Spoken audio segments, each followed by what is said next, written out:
It's barely a couple of weeks ago since the media and the elite celebrated 100 days of the Modi government in power. I won't speak about the media because at this point, the media are an embarrassment not only to themselves, but to Mr. Modi's public relations officers who must be feeling insecure about their jobs. So since the media are doing so much better, the sycophantic projection, that PR firm which he had hired, I don't think they have much of I don't think their contract need be renewed. The first 100 days, so we had that tamasha over the first 100 days. I asked myself this question, whether it's Mr. Modi or whether it's Mr. Dr. Manmohan Singh or whoever, what happens in those 100 days typically in rural India? What are the typical 100 days? And it's regardless of which one of these different people have been there in the last 20 years. What happens in those 100 days typically in rural India? Well, this is what happens, and all the data is official. In 100 days, 4,600 farmers commit suicide in rural India. 46,000 to 69,000 attempt it. The police say the attempt ratios are 10 to 12 for one successful suicide. That's the police figure. NGOs like Sneha, which work with suicide victims, say that's nonsense. It's 15 times. The ratio is 15 to 1. 15 attempts to one successful suicide. So, 46,000, you choose the police. 69,000, you choose the independent assessments. So in 100 days, 4,600 farmers will commit suicide. 46 to 69,000 will attempt it. 200,000 will cease to be farmers. The country is losing full status, full-time farmers at the rate of 2,000 a day for the last 20 years. By full-time farmer, I mean main worker cultivator as defined in the census of India, which is you ought to have done farming for 180 days in a year, not less than that. Less than that, you're a marginal farmer. If you're working 6 months or more in a year on that thing, obviously your main income is from that occupation. I'm just saying this because I used to think that why did they have 180 days? Why did the Babus decide on this figure? And I sort of concluded that it's because Babus work about 180 days in a year.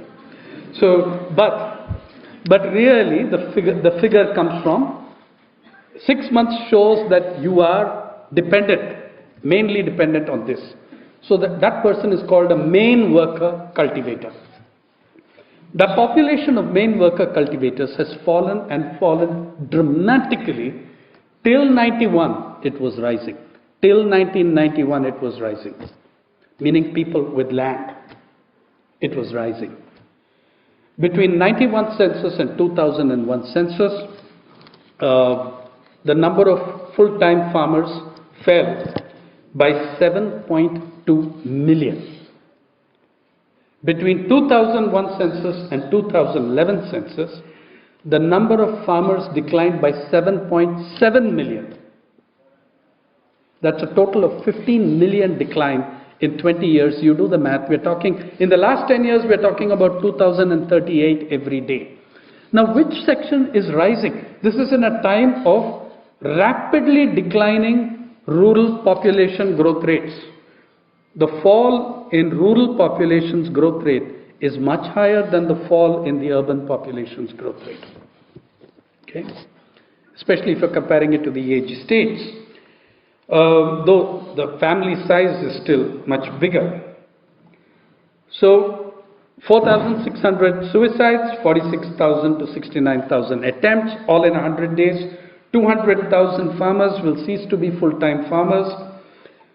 Thousands will have left the countryside. Tens of thousands will have left the countryside in 100 days, headed for urban areas in search of jobs that are not there. In the capital city of Delhi alone, there are estimates of between 100,000 and 200,000, 1 lakh and 2 lakh adolescent girls from Jharkhand working as full-time maids, domestic maids on 24-hour call in the houses of the better off of Delhi.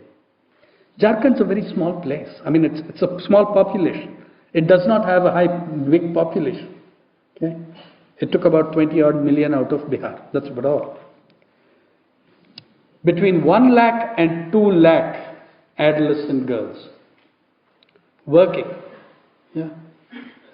Remember the principle that the tender age and youth of childhood will not be subjected to exploitation and abandonment. Did the Constitution's framers ever foresee how seriously those principles would be violated and despicably violated? In the 100 days, a few thousand children will die of malnourishment and hunger-related diseases in your country. In 100 days, thousands more children will enter grade 3 and grade 4 malnourishment, which are stages of malnourishment from which it's very hard to stage a comeback. From grade 4 malnourishment, there are no comebacks. You can live, but you'll be a vegetable. From grade 4 malnourishment, your cranial capacities, everything are severely damaged. All the data that I give you is official. One more piece of official. In the 100 days, and this is based on your latest budget, in the same 100 days that all these astonishing things will happen in rural India, the government of India alone writes off in the budget 1,45,753 crores in concessions to the richest 1% or 2% of the country. You can all read these figures if you are interested, and I hope damn well that you'll be interested, in the annexure to the budget called the Statement of Revenue Foregone. Last year's the 2013 write-offs under just 3 heads: excise duties, customs duties, and direct corporate income tax, amount to 5,32,000 crores. Every year for 6 years, the amount written off for the super rich in waivers has been close to or higher than the budget deficit. The single largest item in 2-3 years in the last 7 years, we have data only for 9 years. And do you know how much the concessions add up to? 36.5 trillion rupees. Trillion. Just try accommodating 12 zeros in your head. That is 36.5 lakh crores. Not 36.5 lakhs. 36.5 lakh crores is 36.5 trillion rupees. Do you know what you can do on 36.5 trillion rupees? You can run the Rural Employment Guarantee Scheme for only 105 years at current levels of funding. Which means that every agricultural laborer living today can have 2 lifetimes on the NREGS. It actually works out. You can run the Food Security Act, another truncated, amputated, mutilated directive principle. You can run that for 31 years. Just on this year's budget, 5,32,000 crores, you can run the NREGS for, about 3 decades, and the Food Security Act for 5 years. For 4.5 years, if you want to be precise. So don't tell me there's no money. What you have is inequality. What you have is what the Constitution described as the operation of the economic system leading to a concentration of wealth and the means of production to the detriment of the common good.